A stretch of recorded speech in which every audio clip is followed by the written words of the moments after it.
Welcome to the Make Workplace Great Again podcast with Sean Sexton and Richie Coombs.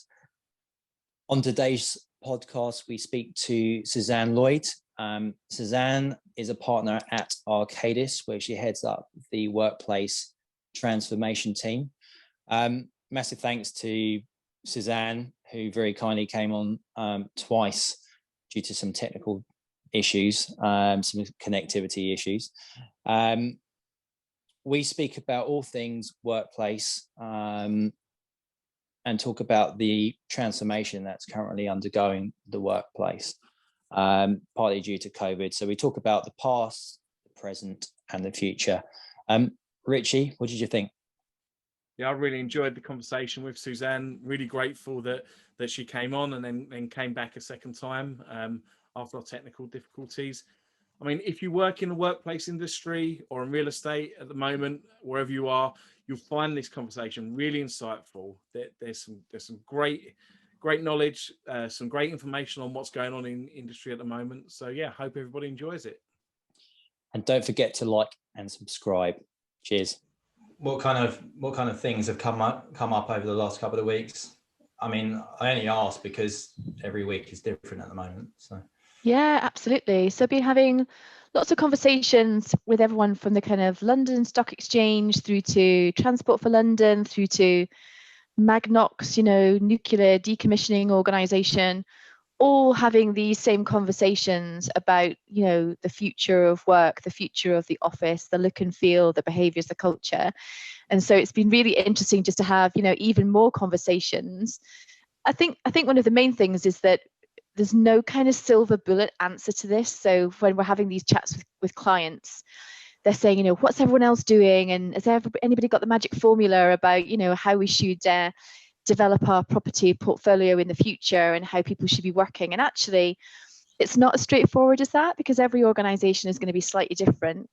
And I think even within organizations, there are particular teams or even types of work that need to be carried out in a certain way. But I think the main thing that's coming through is just that people don't think they'll really ever go back to exactly how it was pre-COVID. They want to use this last, nearly a year now of experience to try and think very differently about how they might work in the future. And these are the kind of conversations we're having with everybody, which is really good. People are using it as a catalyst for change. Wow. I think last time before our technical difficulties, we started off by talking about what was the vision for the future prior to COVID. You remember that far? Absolutely. What were clients saying, or what were they thinking about the workplace in 5-10 years time prior to COVID? Yeah, I think, to be fair, certainly many of the clients that I've been working with and speaking to had already started the conversation about the future of the office. And maybe, and clearly not thinking that anything like a pandemic was coming their way, but starting to think about, how do we work differently? How do we perhaps start to think about the key buildings that we have, especially those kind of more administrative type properties rather than the operational ones, I think. So, the big offices where you've got a lot of people going in every day, sitting at a desk with their kind of plants and their photographs of their family and their pedestal and their kind of filing cabinets. And I think a lot of clients started to think about, well, is this the way we should be going forward with the workplace, or should we be thinking about something slightly different? And some of that, I think, is driven from the cost of property and the increasing cost of property. So do organizations need quite as many buildings? But I think there's often also a kind of softer side. And even before COVID, I was having conversations with clients about a heightened recognition about the importance of the environment, for example, and sustainability, and the amount of travel that people were having to do to get to the office. And then when they were there around, how they were sitting at that same desk in that same chair every day, that's not great for your kind of well-being. So could there be more movement around the office to different types of workspace? And then I think there's also the kind of the talent issue as well. There's a war for talent out there. So if one organization is thinking about giving flexibility about how you work and where you work to their employees, and you're not as an organization, then are you going to be able to attract the right people into your company? So certainly, you know, pre-COVID, many organizations were at least starting to think about getting on that journey. And in many of them, obviously, it was taking some time to get to any kind of decision about what they wanted to do. And of course, they were starting to come across challenges already around, would managers trust staff to work from home? You know, would they be taking the dog for a walk and put the washing on, or going for a run or whatever? And how do you manage performance if you don't see somebody physically in the office, as opposed to kind of working from home and having that flexibility? So, you know, that aspect of kind of trust and presenteeism were all kind of part of the mix of the conversation. And then I think obviously what's happened since COVID is that there's been this kind of proof point in a way that, although, you know, COVID's been so horrific in many, many circumstances, one of the positives that I feel that's coming out, and what clients are talking to me about, is that actually it's given them an opportunity to understand and see the fact that actually, you know, people can work from home, people can work away from the core office and still deliver great outputs and great results, but just from a very different environment. Albeit some have had to cope with homeschooling and obviously being locked down and can't nip out in the way that they would normally want to do. So it's not a real working from home, but it's certainly given people an idea that it can be done. And therefore, they should maybe think more radically about what the future might look like, I think, for the office. I think with the skepticism around working from home that sort of pervaded before, people are now to work from home in the hardest possible scenarios, you know, like you said, the kids at home and under these COVID conditions, has proved that point that it can work. And you alluded to performance management. Do you think that the organisations will really have to look at how they manage performance and which metrics they use to manage performance based on having a remote workforce? Yeah, I think so. I've had some quite interesting conversations with clients recently about this. So some are saying, well, for those roles whereby it's quite easy to kind of to count and to kind of articulate the amount of work that's being done. So whether you're a call center agent and you're answering so many calls per day, or you're getting through a certain caseload, and therefore that can be kind of quantified quite easily. For many roles, it's more difficult to do that. But then I suppose the challenge that I've been pushing back to my clients is around, well, how did you manage performance in the office? And how different is that to managing performance when somebody's working from a different office, as in our home office? And is there really any differential? And do people really need that kind of presenteeism and somebody looking over their shoulder to be able to manage actually what they're doing on a day-to-day basis? So I've been having some quite interesting conversations about managing performance, and maybe it's something that's not necessarily that well done in some organizations, and they feel therefore that with the majority of the workforce working from home at the moment, is that more difficult? But it doesn't need to be. I don't think it does. Apart from presenteeism, do companies value any other parts of having an office or a headquarters? Do they see any other intangible benefits? I definitely think so. And somebody asked me a question the other day on an interview, which is around, you know, is this the death of the office, and will we all be working from home in the future? And actually my kind of point of view is, actually, I do think we still need an office environment. And I think, just talking from a personal perspective, but also talking to friends and colleagues, we kind of miss going into that office environment. We miss the sense of community, that kind of social interaction. And of course, an office is much more than just the quantum of the people. It's often your kind of brand identity and your reputation.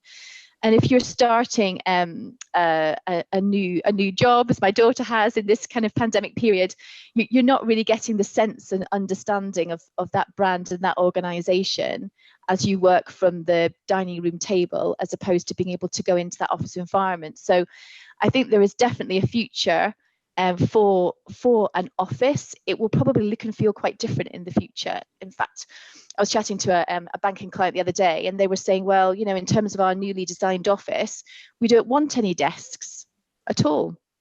We want collaboration space, and we want meeting hubs, and we want rooms that we can work in, and creative areas and breakout space. And actually, you know, from their perspective, they were saying, well, you know, we want to work from home and collaborate from the office. So then it's about the tasks that you're going to do and choosing the right environment for you to go and work in. And for some activities, you know, an office, a physical office, where you can get face-to-face contact and that kind of social connectivity. and the sense of community is incredibly important. And for other activities, if I want to sit and write a report this afternoon, or do some financial analysis, or make some calls, why would I want to travel an hour or a couple of hours into an office environment to sit at a desk to do that? Yeah, absolutely. Richie and I were speaking the other day, and I think we mentioned that our first memories of going into the office, that butterfly feeling of walking into the office, or walking into Canary Wharf. You know, people aren't having that, but I suppose it's important to remember that working from home in COVID is not working from home in post-COVID. No, it's not normal circumstances. This is us being at home in a pandemic, trying to work. It's very different, isn't it, to having, you know, a totally different kind of environment. And, you know, I really do feel for people at the moment who have got, you know, young children that they're trying to homeschool, or looking after elderly relatives, or just don't have the space in their shared flat, you know, to be able to work in a productive way. And you really do feel for these people. But in hopefully some kind of post-COVID, if we ever get to that, or certainly less restricted world of work, the working from home experience might be actually quite different from what people are feeling at the moment. And I think that's a positive thing to think about. Yeah, I mean, with one of the benefits of the COVID situation lasting almost a full year is that we're getting a whole year's worth of data on how people work from home, how people operate, and also how the demand for the office is also seasonal if people are given more flexibility. So if a winter storm's rolling in, you know, and people have the choice whether to come to the office or to work from home, many more people will stay at home because for obvious reasons. So that makes me think, how do organizations plan for capacity going forward? So with IT infrastructure, lots of the cloud-based platforms let you scale on demand, you know, scale up and down depending, but that's much harder with real estate. So how are organizations planning for that future capacity? Yeah, it's a really, really interesting point, isn't it? And it's certainly from a personal reflection, in the last week or so, when we've had quite a bit of snow here in Nottinghamshire, I haven't missed the commute, the alarm clock, you know, at 5 o'clock in the morning to get me up to then, you know, do a drive and the train and then 2 tubes to get into central London to work. So I certainly think that that people, it will really support organisational personal resilience, being able to work in this way. And I think the last 12 months or so have really proved that. I think the capacity point is really interesting, isn't it? And there needs to be a way of trying to capture through various different data sources what the kind of ultimate space requirement is going to be for organizations. And certainly clients that I've been talking to, I've been doing a lot of survey work recently around how people are feeling at the moment, what their preferences are likely to be in terms of returning to an office, and trying to overlay that with a top-down approach where, you know, the exec boards are saying, you know, we perhaps want to make a radical change around our footprint here in terms of our estate footprint, and it's trying to match the two. But I think that's where kind of technology is going to come in quite significantly, to be honest, Richie, around how people want to use the office space going forward and how they book space. Because again, there's a classic, and it was before COVID, certainly, when you talk to many of organisations and they say, well, you know, if we're giving people a bit of flexibility about how they work, well, Monday to Friday they'll probably be in. Well, Monday to Thursday rather, but Friday the offices will be empty. So how do you deal with that? How do you scale up to meet that demand or demise of demand, depending on what people want? And I think, you know, there's going to have to be some quite clever modelling done and some forecasting and even kind of predictive analytics, if you want to get into that kind of area, using technology to think about how people want to work in the future. And then in terms of the property itself, the office itself, it needs to be ultimately flexible in terms of how people can work to cope with those kind of peaks and troughs, and for people to be able to change the nature of the space as they arrive in that office environment. You know, one day I might want to go in and get a huge team together to do a big kind of town hall kind of event, and I'll want the space to be able to allow me to do that.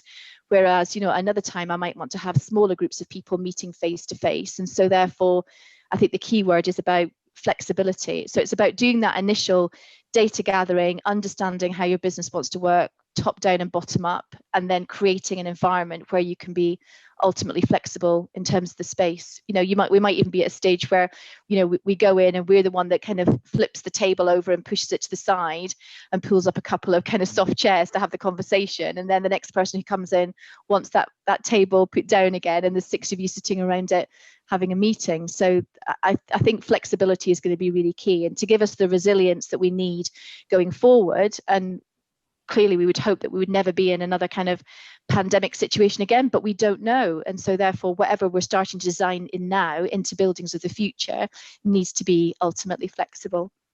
And that flexibility can also leads to more efficient use of your space, and using the booking system as well means you can supply services on demand.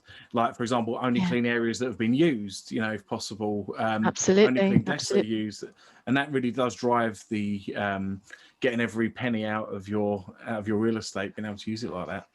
Yeah, so the role of facilities managers in the future is definitely going to be changing, don't you think? You know, they're going to have to be really receptive and responsive to the changing needs of the people that are going into work in those offices, and very much more a kind of user experience guardian within a building, rather than necessarily, you know, somebody who'll just come and fix the light bulb, or, you know, help with an issue because it's too hot or too cold in a particular part of the building. So this is all about, linking back to Sean, your point earlier, it's about creating that experience, and that user and customer experience for people coming into the building, because home now is going to be the new benchmark, isn't it? Yeah, I mean, one of the jobs that facilities managers in the past haven't really had to do is attract people in, because if there's no flexibility, people have to go to that office no matter what is happening there, whether they like it, whether they hate it. Yeah. But now, if people have got the choice, as a facilities manager or a building manager, you have got to work to attract people in. You know, just like a hotelier would have to attract someone in to come and stay at the hotel. You've got to provide the good service, and people will vote with their feet, and they'll be able to vote with their feet. And I think when the pressure comes on, and if you look at metrics for efficiency, so, you know, cost per person by utilization, if nobody's coming in, that cost metric goes up, and you'll be judged on, I think. Absolutely. So those kind of facilities managers are going to have to think about how they need to change their offering, perhaps even in terms of some of their skills and capabilities around helping to manage that new office experience in the future, which will be quite different. And as you said, Richie, it's about, you know, offering something new, something different, that will encourage people to go back into that office environment. And I think people's expectations will probably increase as well. You know, and if home is the new benchmark, and if you're lucky enough to have space, and, you know, you can go downstairs and boil the kettle and make yourself a cup of tea and make your own sandwich, and you can turn the heating up if you're cold, rather than the person behind you being too hot and you're too cold, kind of thing. Then that's the benchmark that facilities managers have got to think about as they attract more people back into the office environment. What's going to be different, and how can they kind of really change and support well-being and productivity in relation to that. Yeah, I mean, what I've been saying to my team, sorry, Sean, is that it's a once in a lifetime opportunity to get a second chance of giving people a first impression. So when they come back to the office after being away for a year, you know, it's all, you've got that one chance. So we've got to do it right, and there's going to be pent up demand, and we'll see a spike. But it's then keeping that demand going, you know, through whether it's through Q3 and Q4 or early next year, but keeping that demand going. And so for me, that first, when someone walks back in, the experience has got to be brilliant. It's got to be welcoming. It's got to smell great. They've got to feel good, feel like good about it. Yeah, absolutely. Yeah. So it's touching all those kind of emotions and all those kind of senses. And actually, if you do go back in and have a great experience, it's going to be, oh, wow, like, it's so good to be back in the office, but it does feel different and it's great. And so, you know, therefore, when I'm planning my, you know, my week next week or the next month, I will organize to go back in, you know, to get that experience again, which will hopefully give people a really great lift. And it's not just obviously what the practical things are in terms of around the facilities, but it's about seeing other people. We've missed it, haven't we? We've really missed that social interaction. Somebody said to me the other day, oh, I'm really looking forward to seeing you back in the offices, and I could just give you a hug. So people have missed that kind of connectivity with people.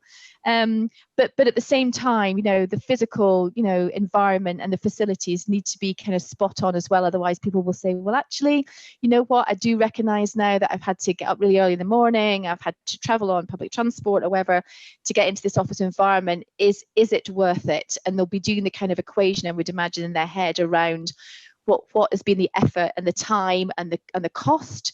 And the cost personally, or the cost to the environment or whatever, to get into that office environment. Has that experience been worth it? And therefore, if it is, then they'll do it again. If they're not quite so sure, then they'll maybe start to revert back to, more working from home, more using of the technology, etc., etc. So yeah, so your facilities managers have got, got quite a lot to live up to, I think, when we start to get that kind of turning down of restrictions and people starting to go back into the office, because people will want that great experience, I'm sure. Yeah, they will, and they're one of their biggest competitors to someone that runs an office is Starbucks, and because people they will work from home or they'll go to their local coffee shop, and you're seeing people. It's nice and clean. You're able to get refreshments. You've got internet connectivity there, but I think in the short term, when people go back, they'll be concerned about going to a place like that because they can't guarantee it's been cleaned. It's a bit different, so we'll have a bit more an advantage over Starbucks for a little while. But for me, I think you will. I think while we should take the opportunity as people that manage and run workplaces and go full bore to make it that best experience possible to get people back, just to give it a chance. Richie sorry, I was just about to say, Richie's been telling me he's been giving all of his staff virtual hugs recently. Virtual hugs. I think that's the emoji. Virtual hugs, or an emoji or something like that. Yeah, it's just it's because it's all about people, isn't it? I mean, property and facilities are one thing, but actually, what makes an organization amazing is all about the people and how how they work together and how they service their customers and the outcomes that they deliver. But yeah, we've all been missing that.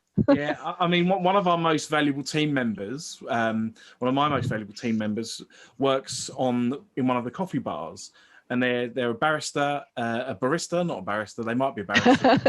Training to be a barrister. Barista. Yeah, and they know everybody's name and they know everybody's coffee. And and I love that. It's brilliant. After we went into lockdown, so many people from the business inquired about them. Oh, who do I speak to find out how so and so is? So they had a really big impression on them, and that connection, making the effort to learn someone's name and making that connection is so valuable. Oh, it's really important, really important. I have very fond memories of a building that I used to go in many years ago on a regular basis. And the guy who was on reception was a bit like that as well. So, took time to get to know the people that were visiting, knew everyone by name. And so when you would come in the next time to visit, it would be like, oh, hi, Suzanne, how are you? And how was your journey from Nottinghamshire? And great to see you in London office today.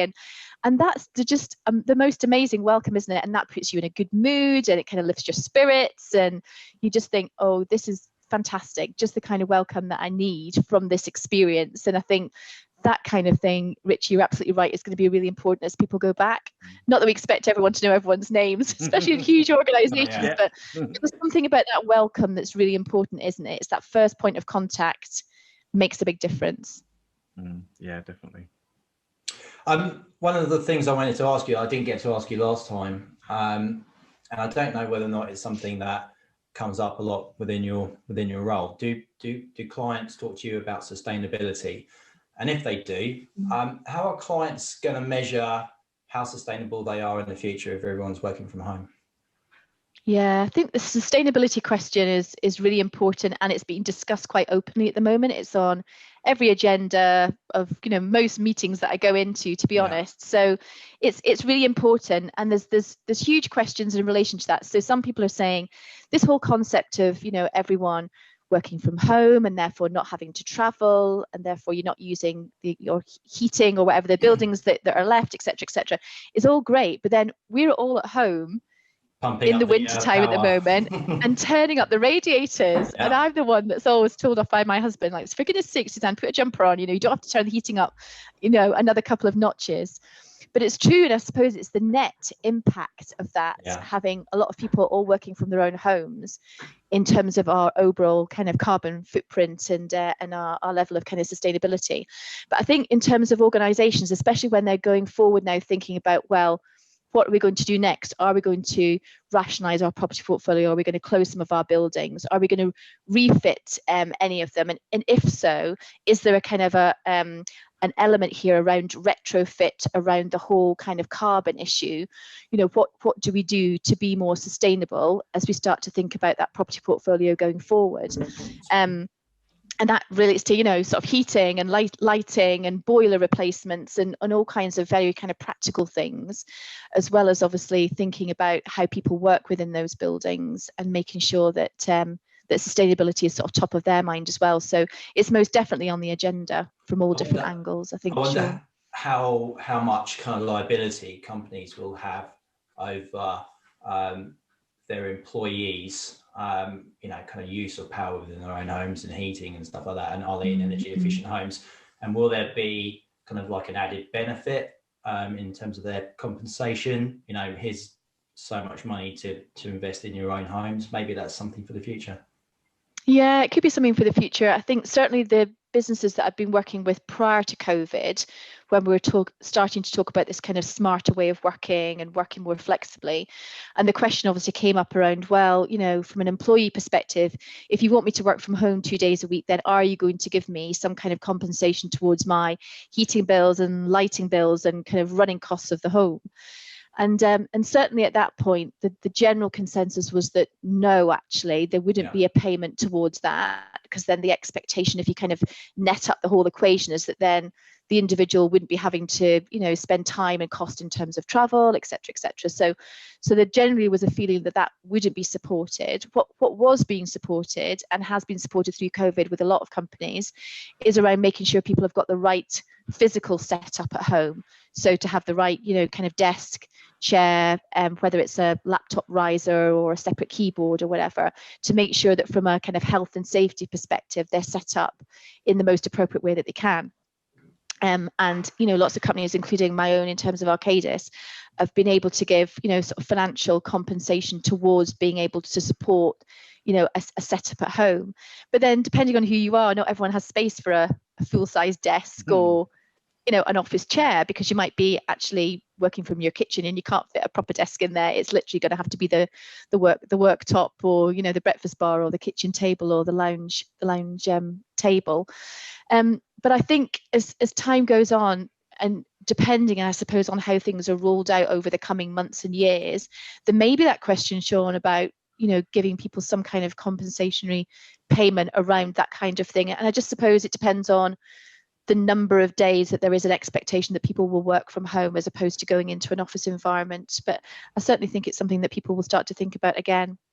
Yeah, because otherwise there'll be a kind of a massive dip in companies' carbon footprint, and all of a sudden they've got no offices. So, well, being really sustainable, even though they've got 20,000 employees at home using their computers, you know. Yeah, exactly. And it depends on the formulas that they're using to work out their overall kind of sustainability, you know, performance indicators, or their kind of returns on those indicators, whether they take into account the fact that it may be great that they've shut 3 buildings, but they have got 3,000 people now working from home, all turning up the heating and using their fires, and obviously got the lights on because it's so dark by the time it gets to 5 o'clock, etc.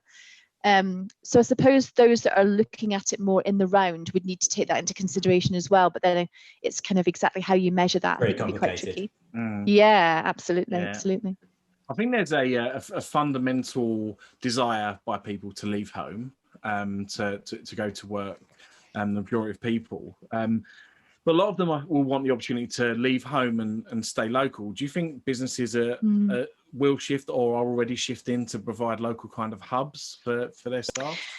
Yeah, I think there will be a shift actually, to work more locally. And again, just an example of it was a business that I worked with before COVID. They were thinking about how they would start to use some of the more local operational properties, rather than necessarily expect everyone to come into a city centre to work. So again, it's just kind of opening up other aspects of choice. So, you could work from home or work from a local, let's just say a library, or, whatever, or space in another building, a more local building, or kind of go into a main office.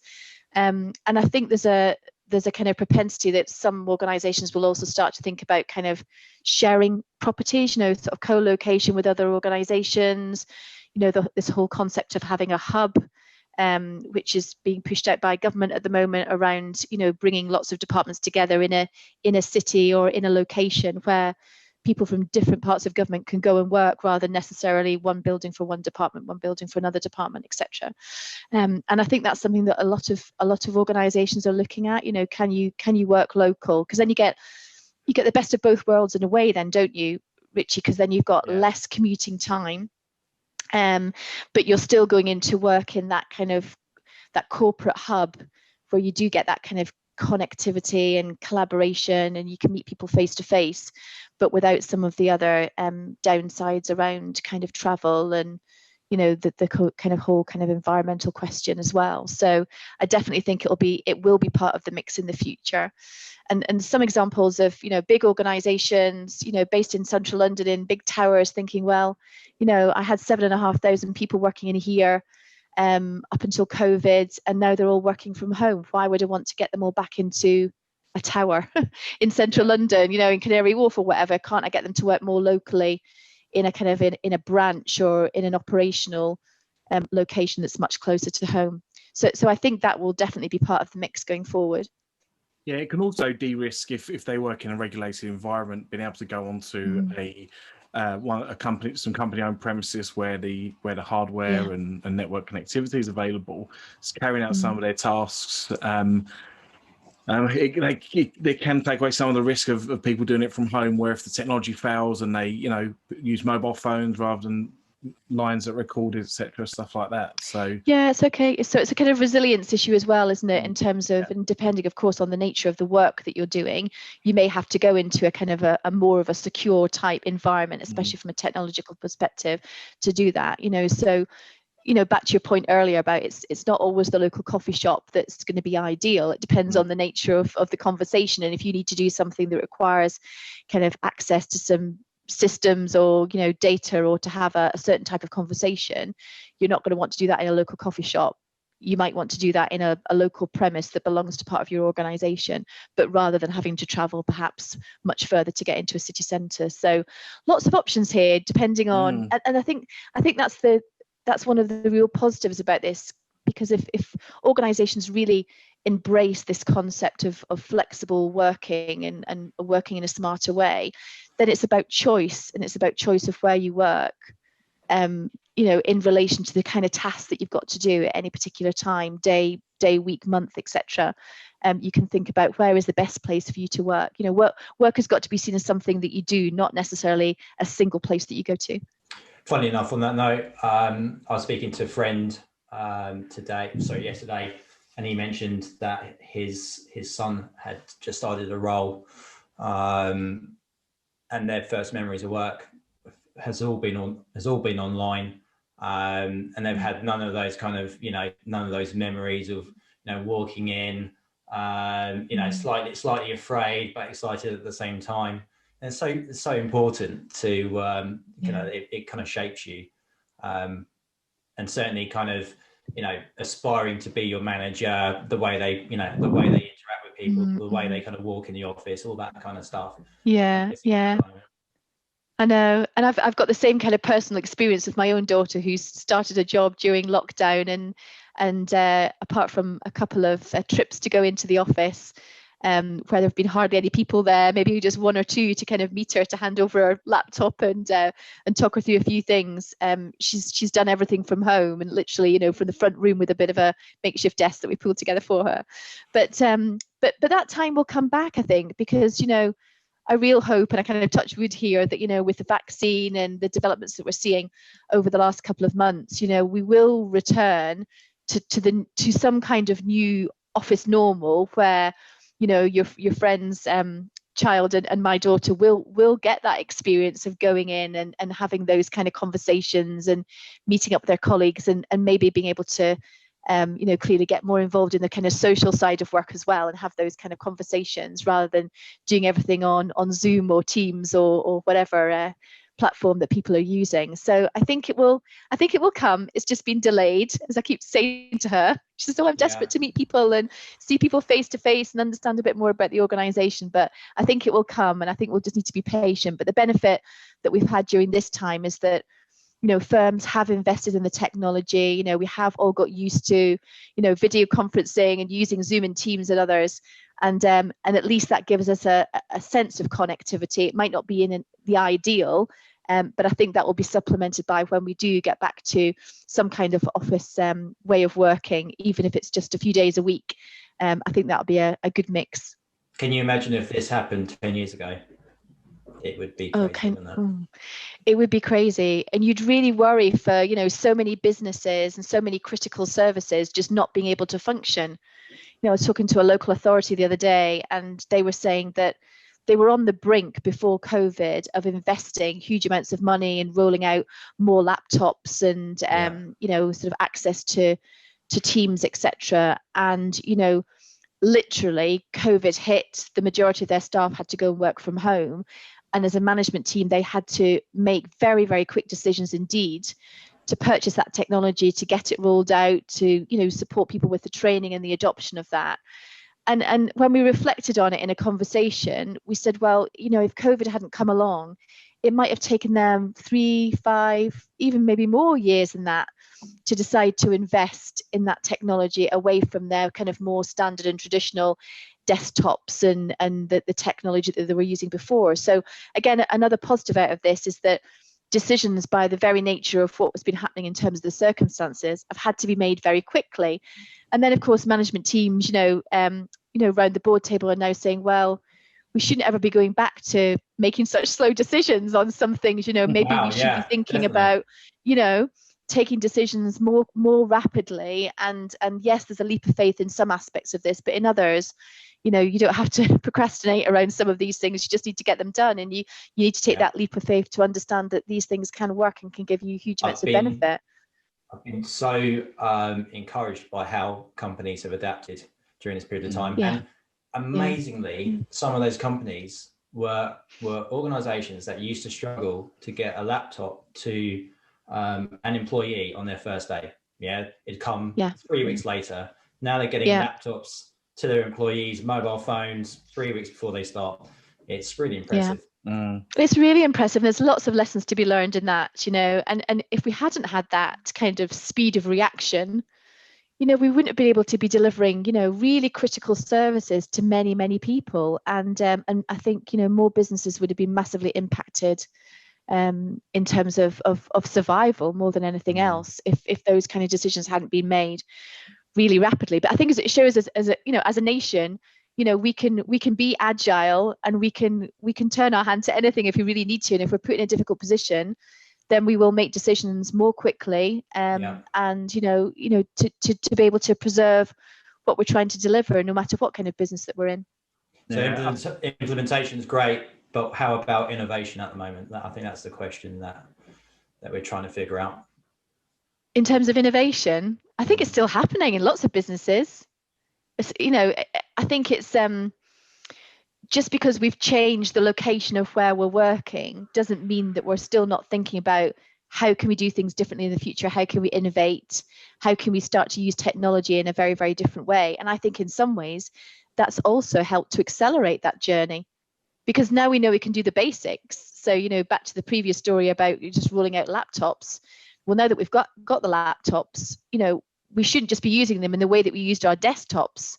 We should be using those collaboration tools. We should be able to, develop that documentation in a fraction of the time that we did before, because now we can all be on the same document at the same time, working in real time to create something. And we can still get on a Teams call and have a conversation about, how we improve and how we stretch the boundaries of our innovation. So in some ways, I think it's just helped us to jump into that headspace really and change our mindset. I mean, that agility that it gives an organization moving from desktop to laptop. I always think of a desktop as somebody's anchor to their desk, their own personalized space that no one can invade. And so when it's sitting at somebody else's desk is, I find it's a bit like staying in an Airbnb where there's photos of somebody else's kids on the wall watching you Yeah. eat. Or my gym kit. Yeah, exactly. Your Yeah, or somebody's jacket on the back, or you Yeah. know, a chair that says, you know, this belongs to Suzanne, do not move, do not Yeah. sit here. Yeah. I mean, it's quite interesting, isn't it? And again, you know, before COVID, going in to visit lots of different types of organizations, and many of them saying, yes, you know, we work flexibly and we allow people to move around and choose a different desk to work at. But to your point, Richie, you know, do you really want to be sitting at somebody's desk that have got their cereal packet and, you know, their plants and their stress ball or whatever they have on their desk? And even if it has got a sign above it saying, you know, hot desk, Yeah. you don't really want to sit there because you feel like you're invading their privacy. But you know, about moving away from that, isn't it? So it's about moving away from the personalization of that space and giving people the freedom to work in different places. And again, this goes back to the whole concept of the, you know, do we need a desk? Do we really need a desk? And in fact, if we have different types of spaces to work in, then, and you've got the technology, so you carry your laptop around or whatever, you can work in lots of different spaces, and that's surely much better for your well-being as well, rather than kind of chained to one desk every day. But people do like their own personal stuff around them, don't they? So that is a cultural change that we need to move away from. It really is, and you can only normally make that change at, say, if in a headquarters building, if you're at the end of your lease and move in, and it'll be part of that. When you're in your new shiny office, we're moving to flexible desks, and you'll have a locker, and you can kind of make that big hit. But now it's an opportunity for companies to, you know, to go and do that just for capacity management under COVID secure conditions, where you may be down to something like 20% of the desks available to you. You have to have that flexibility. So that I think that's going to be something that for a lot of organizations will carry on afterwards. You know, people get used to booking to come in. But you do have to cater. Some people do have needs. Either it's a specific technology or a type of chair. Yes, of course, yeah. And that's fine. You have to cater for that too. But the vast majority of people, you know, can sit at a standard desk and an ergonomic task chair, and will benefit from sitting next to somebody different. If it's just talking about innovation, if it's just seeing somebody carrying out a process, a day-to-day process that you do as well, and they do it slightly differently, or there's a bit of an improvement, you kind of pick up from that. That's how you do that kind of formula, or that's how you enter a new job onto the system. I think that can be really valuable too, and we're kind of missing out on those at the moment. Yeah, and that relates to the innovation piece, but also I think in terms of learning and training. And I suppose if we go back to kind of the pre-COVID days, if you were kind of a new employee coming in, and a trainee or whatever, and you'd be sitting with other team members, it's amazing how much you learn from just seeing and listening to what's going on around you. And I think that's one of the things that people have missed quite a bit, because you're sat on your own, you know, obviously you haven't got the people around you. You can just sort of say, oh, can you just show me what you've done? Or I've got a question, you know, can you help with this? You're having to then say, oh, I'll just send them a message on Teams, or I'll have to phone them or whatever, you know, to ask that question. So, you know, some of the feedback that we've had is that some of that learning, I think, has been compromised a little bit by the fact that we haven't been face to face. But, you know, if you then, to your point, Richie, if you're mixing people up a bit more, you're getting to know other people in your organization, and you discover things that you'd never have known if you were kind of always sat at your same desk with your own pot plant and your own papers around you. So there's lots of positives around being able to allow people to work more flexibly within the office, as well as the fact that, you know, we're talking about here about working sort of from home or kind of, you know, in other kind of local locations. But yeah, moving around within the office is a really good thing to do. Yeah. And you mentor lots of people that are just starting their career journeys, don't you? And how are you meeting that challenge and helping them to kind of fill those gaps? Yeah, it's challenging, isn't it? And especially those that have just started and you know, maybe got their first job out of university or through training into the organization, and it's taking more of my time, which I'm absolutely happy to invest in to help and support those individuals on their journey.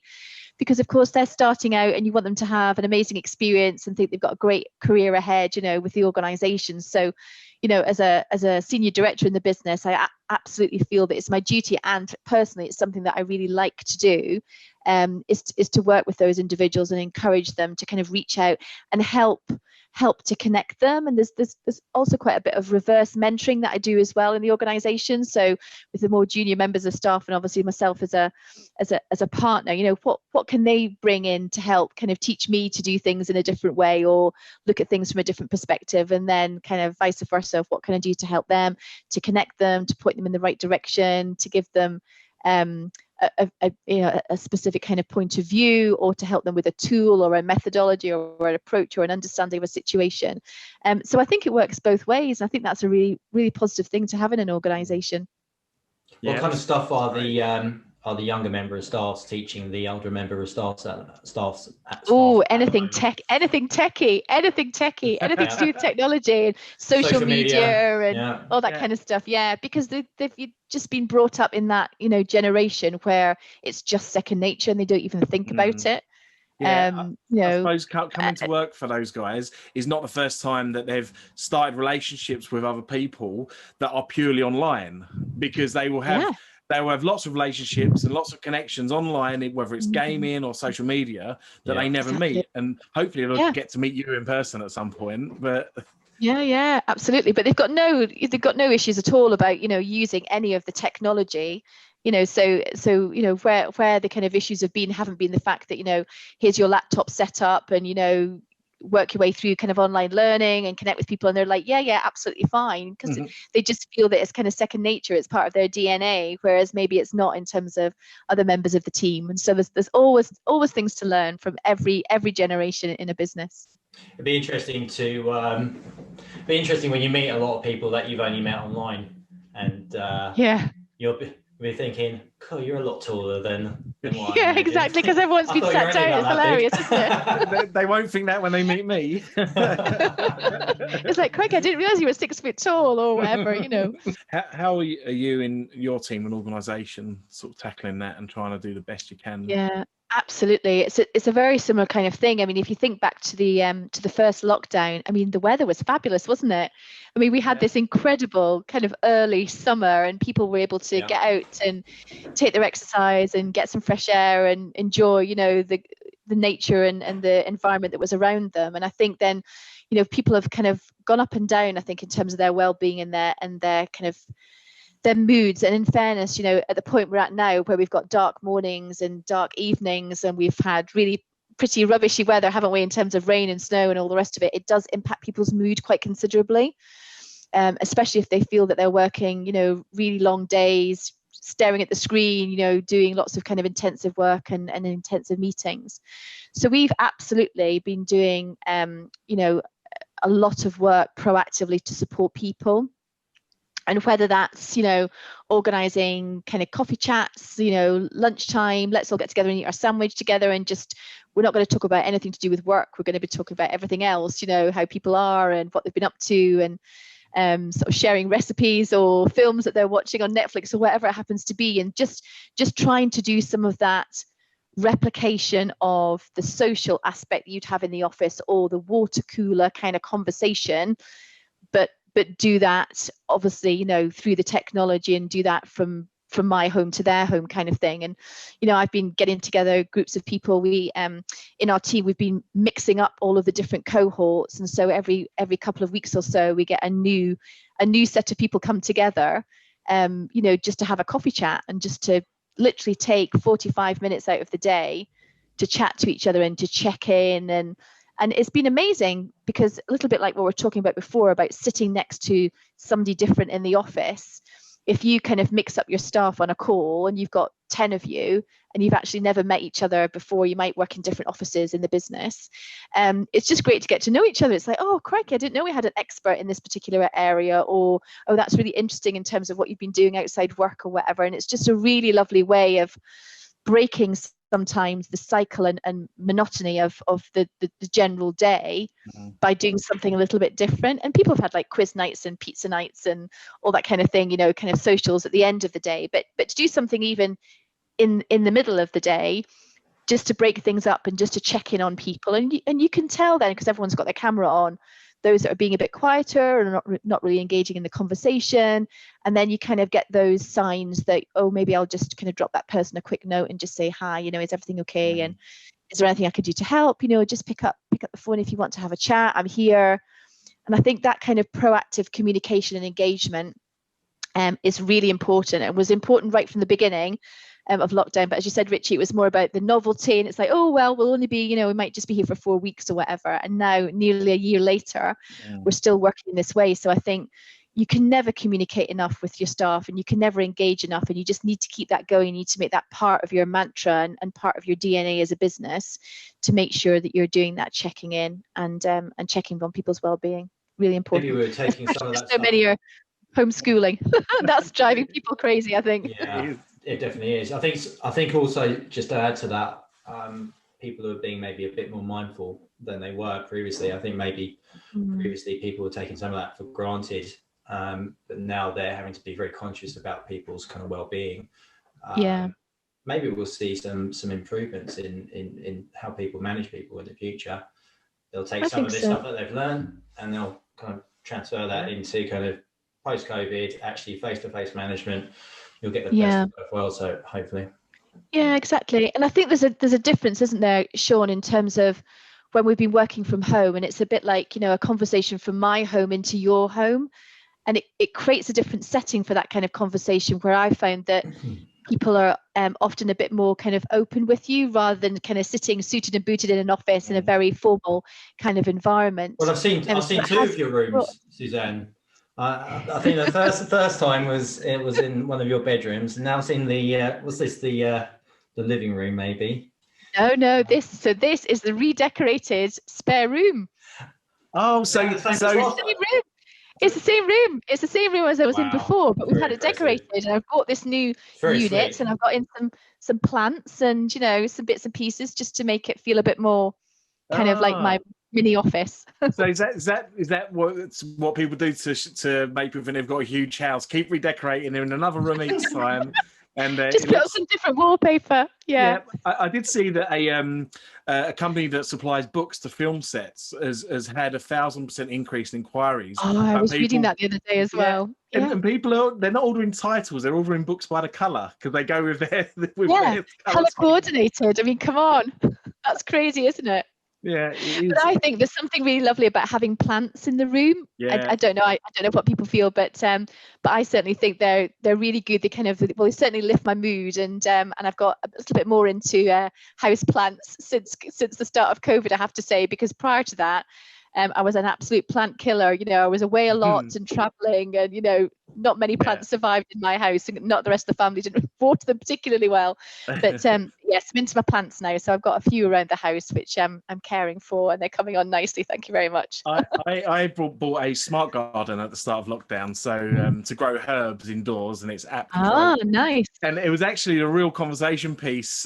It was behind me for months, and people saw it growing. And if I had a monthly meeting with someone, they said, "Oh, wow, the basil's looking great now. It's getting huge there." And it was a real conversation piece. And it's funny, all the things that used to be embarrassing on a conference call when you're working from home, like a dog barking or the kids, it's all acceptable now. It breaks down. People are much much more appreciative of that home life is normal life, and working from home is not. It's not, you're not skiving off by working from home. And that was I really love that we recorded a podcast with somebody a few weeks ago, and during the podcast his daughter walked in, stood right next to him, picked up some things off the desk, smiled and went away, and there was came in several times actually, didn't she? She's completely that's great, because that's life. This is our reality at the moment, and if you have to sit there with the dog on your knee, or say excuse me for a moment and go and tell one of the children to not practice their clarinet just right outside the door. I've had all sorts, animals, children. The other day I was on a call, and a colleague of mine has got two small children, obviously, homeschooling at the moment, and he had one sat on either side of him at the kitchen table, and they both wanted to wear headsets like daddy, and he had, colouring books and things out, and every so often they'd just look up and wave on the call, and so the kids are there, they're part of the family. This is how we're working at the moment, so it's absolutely fine.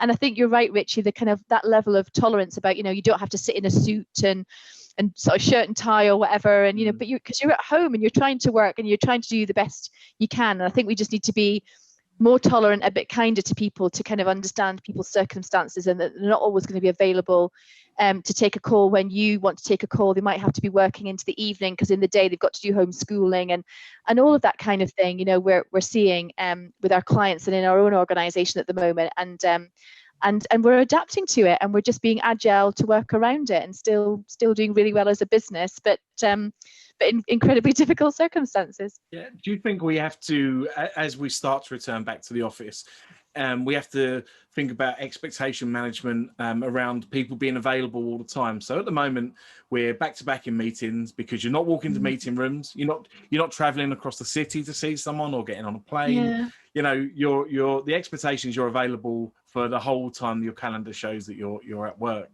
Do you think people are going to have to get used to that not being the case anymore when we're not glued in front of one? I think you're right. I think we'll have to kind of readjust, because it's really interesting in terms of working from home and people thinking, oh, well, you know, Suzanne's not traveling into London today, so maybe we'll just put a meeting in her diary at 7:30 in the morning.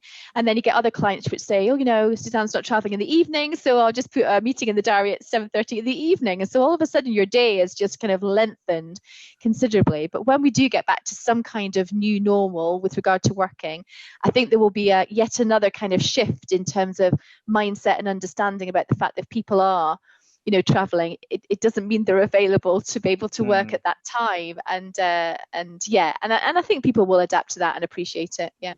Quick one, Suzanne, as somebody in the at the very centre of innovation in workplace, what's the most interesting or the most innovative product or service that you've seen in the last year?